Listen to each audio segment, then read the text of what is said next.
Davenport City staff are working on new rules for residential solar panels. Maddie Frains joins us in studio to show us what those rules could look like and why this discussion got started. Good evening, Maddie.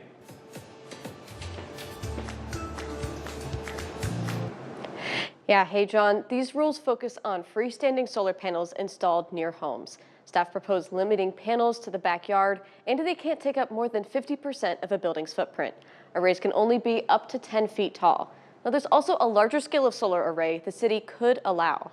For the last 3 months, Davenport City staff have been researching the best way to write new rules governing solar panels. Do they want to allow lots of solar? Do they want to do it in a more limited way? That includes Laura Berkeley, the Development and Planning Administrator. It started when Alderman Kyle Grip and Paul Reinartz heard about a home with a solar array in the front yard. That we're getting other neighbors and citizens kind of said, is that allowed? That concern, in addition to seeing large solar developments come to nearby communities. And so I certainly want to protect development land where we can put in, good paying jobs and good development. Council passed a 6-month moratorium on freestanding solar arrays in May. The proposed rules would put more restrictions on those arrays and require walkways in between roof-mounted panels for firefighter access. The rules would also invite community-scale solar arrays up to 10 acres. Usually community-scale solar, it goes directly to the user in the general area. Those can go up over parking lots, neighborhood gardens, or pieces of unused land, typically serving up to 3 dozen homes. And it will allow folks to have solar without having to build it on their land. Grip says he's not too keen on freestanding arrays in the city,